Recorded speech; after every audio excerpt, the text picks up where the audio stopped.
Olá, tudo bem? Voltando a falar um pouco sobre alergia alimentar, né? Estava comentando da importância desses 6 primeiros meses de vida para a vida de uma pessoa, né?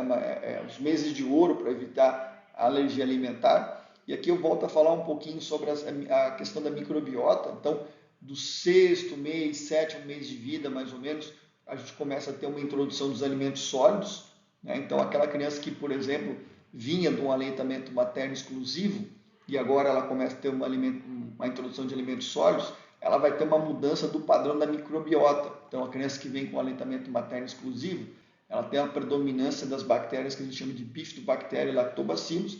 À medida que ela vai introduzindo alimentos sólidos, vai mudando para as bactérias que a gente chama de clostridiales e os bacteroidales, né? E isso, num primeiro momento, gera uma resposta inflamatória, mas em consequência disso, você também vai ter um aumento da tolerância do sistema imune que tem relação com a manutenção do equilíbrio para evitar justamente a resposta alérgica.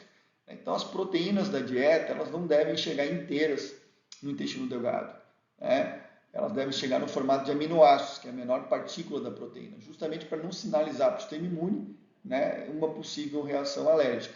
Mas aquelas proteínas que por acaso conseguirem escapar do processo digestivo, né, e chegarem inteiras no intestino delgado ou em formato de peptídeos, que são proteínas menores, degradadas, né, o sistema imune tem uma maneira de gerar uma tolerância. Então, através de células do sistema imune, que a gente chama de células dendríticas 103, essas células elas englobam essas proteínas e esses peptídeos, e aí vão apresentar para um linfócito, que é um linfócito regulador, que é um linfócito que gera uma reação anti-inflamatória. Então, o sistema imune reconhece, ele sabe quem é aquela proteína, sabe quem é aquele peptídeo, mas ele tolera, ele não faz uma resposta inflamatória.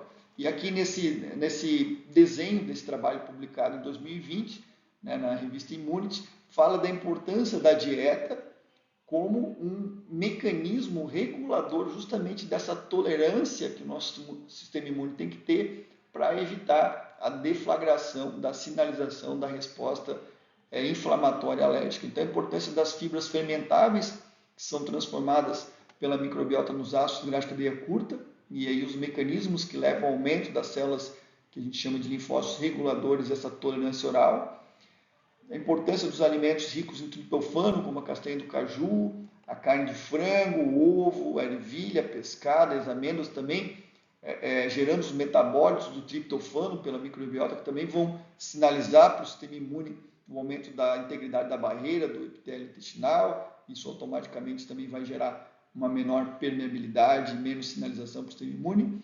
E da bile, né, principalmente através dos ácidos biliares secundários, dos seus receptores, do receptor farnesoide X, do linfócito regulador, também um estímulo ao aumento dessa tolerância.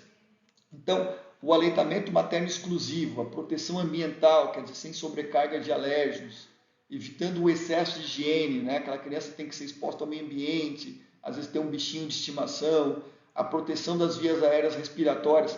A gente sabe que a criança que se infecta com o vírus sincial respiratório está mais propensa a desenvolver asma na infância e na vida adulta.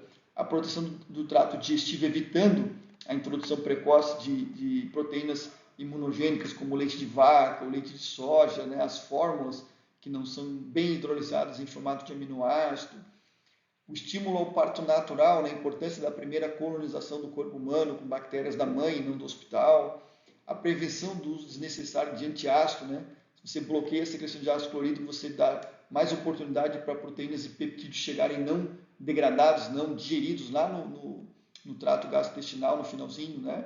E também a questão dos antibióticos, que vão acabar lesando a microbiota, os anti-inflamatórios que vão lesar a permeabilidade do intestino, o estímulo à vida em contato com a natureza. Então, são todos elementos que vão ajudar essa criança, né, a equilibrar o sistema imune, quer dizer, a desenvolver uma tolerância aos alimentos e não gerar as reações alérgicas aos alimentos, né, as alergias alimentares. Tá bom? Muito obrigado.